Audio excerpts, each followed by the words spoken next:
Welcome to Retail Retold, the stories behind how that store landed in your neighborhood. I'm Chris Ressa, in conversation with the people and stories shaping retail and real estate. Brought to you by DLC.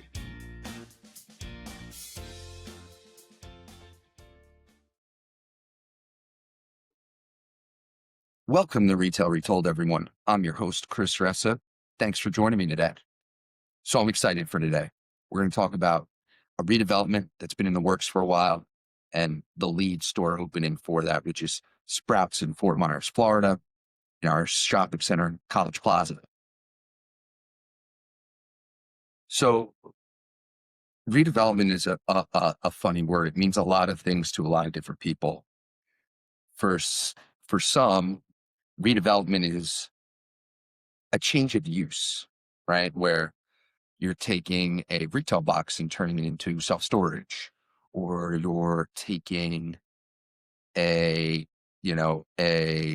former industrial site and turning it into a shopping center.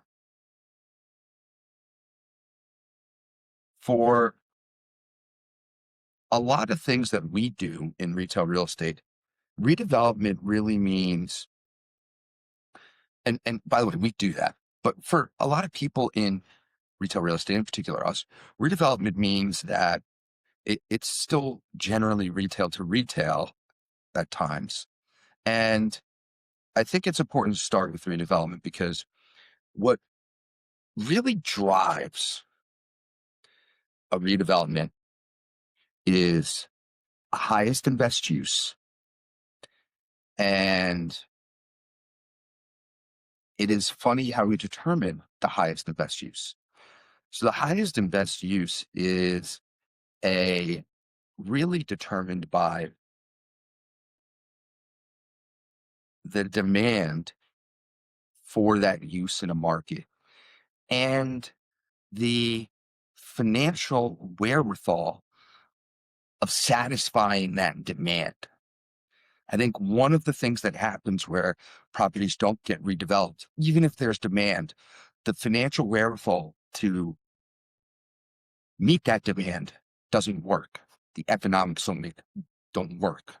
And so one of the most challenging things about redevelopment is, and that's why redevelopment is so hard, is because you have a use that, or a project that needs to morph, and then you have this, can I morph it and make money?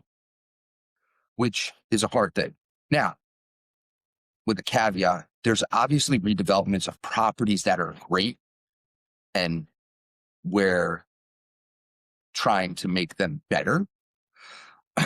And that happens all the time. What I would say is what makes headline news are the ones that like go from challenge to exciting. So highest and best use, right? What makes the highest and best use? There's a lot of things you could, I've seen so many highest and best use studies. It's something we will do when we're looking at something, real estate developers for a long time have like gut feeling on what should be there. You go talk to the community, but, really digging into the data to get to a highest and best use is super helpful. And if you've never gotten a highest and best use study, I think is a pretty helpful tool. It's not a Bible, but it's a helpful tool. Oftentimes they don't necessarily consider the economics to a developer. They just start looking at, macro numbers in a trade area and comparing that to other trade areas and what's successful for those uses. And let's step back. We're in retail. So we talk a lot about micro uses all the time, a soft goods retailer or a food and beverage retailer or a sporting goods retailer or home improvement retailer. That's not what I'm talking about by use. What I'm talking about by use is the zoning, right? Is it zoned for commercial or retail? Is it zoned for industrial, right? Is it multifamily? That's the start. That's what's typically driving in the highest and best use study. So we have this property in Fort Myers, Florida, we've owned for a very long time. And the property was one where We hadn't put a lot of capital into it, and it was a cash flow cash flowing property, and because of the low rents at the property, it was hard to justify spending significant dollars. Now, the property was anchored. It was a smaller property. To give everybody some context, let me give you the exact square footage here. Don't know it off the top of my head, but hold tight. The property anchored by a call center. It's an 85,000 square foot property. So property is anchored by a call center. So, um, you know, from a retail perspective, hard to drive small shop rents if the anchor is a call center, but it was always pretty decently occupied. And we always had good renewals, and we kept it at it as is. When I say good renewals, I meant we always had good retention on tenants, and necessarily driving rent growth. However, the market around us, Fort Myers, Florida, Southern Florida, West Coast, but Southern Florida, started to get really hot. Market's getting tighter, very little retail vacancy, but super desirable from a tenant perspective. Now we have COVID, and the call center calls us and says, "Hey, we're up in a few years, but we've had a good relationship, you're a good landlord. We're giving you a heads up. We probably are looking to downsize. It's a call center. We're going to do some things remotely." Here's the thing. That was a challenge, but one thing that made the property great, which is HCA, one of the largest healthcare systems in the United States, is the tenant on the lease for the anchor. So it's a call center. So from a use perspective, it doesn't really drive the rest of the center. From a credit perspective, it's super compelling. So taking them off the lease always made it hard because we had some opportunities in the past, but it was challenging because we were offered trading down in credit. So this was the opportunity, though. Like we're going to have to really force ourselves to look at potentially redeveloping if they wanted to downsize, and they were giving us the time. So we decided we went to market the box, and we had some ideas on what we thought it should be. We thought, based on some of the research, that it could be a specialty grocer. There's 2 grocery stores in the market, and they were full service grocery stores, and they were, doing really well. And those centers were driving over small shop rents more than double what we were achieving. So, for the first step, we have some time. We're just going to see what the demand is. So we go to market, and we're trying to figure out like what the split of this would be if we downsize them. Turns out we get an opportunity with the grocery store, but they don't want us to downsize the call center. They want the whole space. So we're trying to see how real they are. Keep in mind, by the way, that the call center is a full service lease. We're not an office landlord, so operationally it was different than all our properties because it was a full service grocery lease where we were doing the cleaning inside the space and all these things. So we get this grocery store. Now we have a great credit tenant, and we all know that adding a grocer will definitely elevate the creditworthiness of shop tenants that we procure, and potentially the rents. So as we get a letter of intent from the grocer, now we have to talk to HCA. So HCA, we went to them and similarly, and we said, "Listen, I know you want to downsize. Would you be interested in buying out of your lease completely? We might have an interest in that." And they came back and they said, "Depending on the number, yes." So now and what you have to do in these scenarios, we're negotiating both deals simultaneously. because you have to understand the economics of both. One without the other, you can't really do. And so we started negotiating. We kind of got to an understanding of what it would be to turnkey Sprouts and what that rent would be for a turnkey. And we got a 15-year term, and then what it would be on a buyout from ACA. Now there's only 4 years left, not not a significant, but something to offset some costs, because we know there's some costs. We're in the middle, we're in the middle of COVID. Construction costs are rising, and so we end up signing a termination contingent on us signing a lease with Sprouts. And a lot of tenants wouldn't want to do that, but the office tenant didn't have HCA, didn't have anything to lose, so they agreed to sign a termination contingent on us Sprouts. And we had a window of time where we had to get the Sprouts done, or then my termination went away. We were able to get that done. But one of the things that also happened was, there was a lot of deferred maintenance at the property, and we were patching things, not necessarily replacing things at times. Remember, it was low rents; it was hard to invest significant capital. So we ended up getting to a place where we were like, all right, we're going to redo the whole center. So what does it redo mean? Redo meant we were going to redo the entire facade of the balance of the center on top of the turnkey for the Sprouts.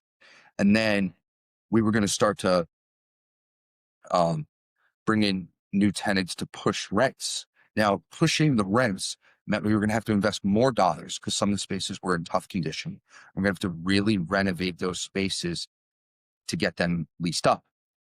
So we're talking about a significant spend, significant in an already income producing asset that we have to go and get an accretive incremental return, right? And so when I say incremental return, it's a number that we look at all the time. It's the return on the new equity we're putting into the property. So if you have a tenant, let's say, who's pays $20 a foot in rent, and they'll renew for 22, or you have another tenant that'll pay $30 in rent, but it'll cost you $80. The way, we might look at that, one metric you might use is, what's your unlevered incremental return on cost? And so in the example, you could get 22 on the renewal as is, you get 30 on the new tenant. Well, that's a spread of $8. So 8, that's your numerator. And then, but the new tenant's going to cost you 80. So I'm going to get an extra $8 in rent for the pleasure of that. I get to spend $80. 80 is the denominator, 8 divided by 80. I get a 10% incremental return. So we're looking at, okay, 10% on the new money going into the deal. Now, those weren't the returns here, but that I'm talking as it's more complicated pro forma. We were trying to solve to what we felt was an accretive incremental return on cost to do this. This is now going to turn into, an $8 million-ish, $9 million-ish, depending on what happens with Star Shows, renovation. So we want to make sure we're going to spend that. We have to be able, just let's say if you're going to do an $8 million renovation, you wanted to make 10, well, you need to find an extra $800,000 of NOI in that property. Again, those aren't the exact numbers, but I'm giving their own context. And so the way we kind of got there was, we had some spread on the Sprouts from HCA, but we also we realized we were significantly under market on the balance, the shopping center and small shop space. So we did a huge market study on market rents, in particular the centers really close to us that would be akin to us, those grocery centers. What were they getting at small shop rent? And they were full. So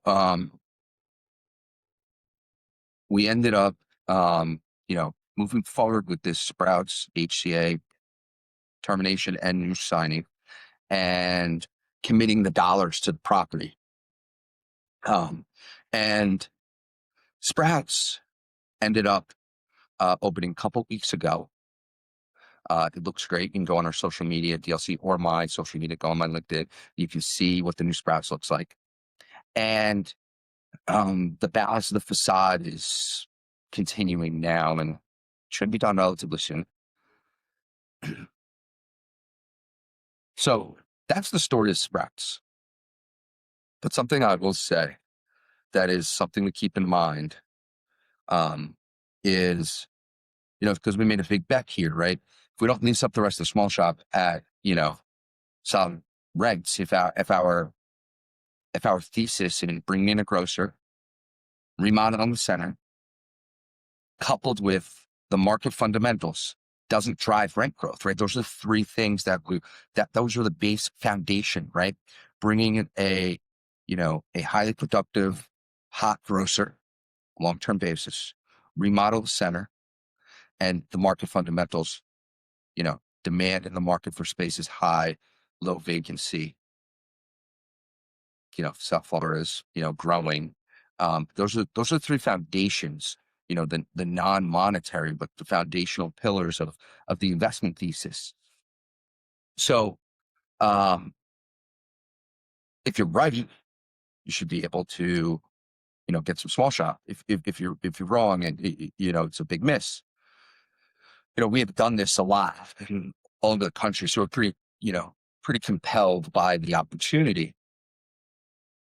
But along the way, the small shop leasing, the word's getting out. We're doing press releases about what's going on. The small shop leasing was a little slow. And, it's a lesson I learned a long time ago about commercial real estate. And that's the best marketing. There's a lot you can do in marketing. The best marketing in commercial real estate is construction at your property. The intrigue of things happening drives tenant demand, or what I should say is tenant intrigue. And tenant intrigue can lead to tenant demand. And so, we sign the lease and then you got to go through the permit process. There's a long time coming. And the small shop, we're going out to market and you're showing a vision, a dream, what's on paper. And, a lot of people have leased vacant dirt. That's often easier pre-lease than a redevelopment because vacant dirt, there's no history. Existing product, people in their mind, they see what's been there forever and they're like, oof, I gotta really see the change. The rendering on paper isn't enough. And so just as we suspected, the moment we started construction, we started getting new small shop leases and we've signed a bunch. And so it's a little insight at the end, like the best marketing you can do at your property is construction. And it doesn't always have to be a remodel. It could be just the construction of a new tenant. People are interested. Oh, there's action going on here. People want to be at this property. That's interesting.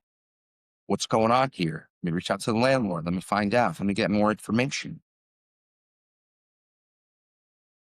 Like I said, vacant piece of dirt, never been developed. There's a growing market. You're trying to catch up to the market. That's a sales pitch for new development often. And like I said, that's actually often easier because there's no history.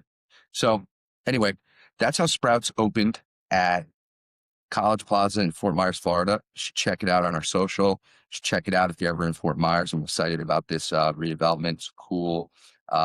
Taking a non-grocery anchored center and making it a grocery anchored center. And remember some of that tidbit on construction about being a marketing weapon. All right, everyone. Thanks for listening. That's the show today. Catch up soon. Look forward to everyone listening next week. Thanks so much. Appreciate you watching. Hit subscribe. See you in the next one.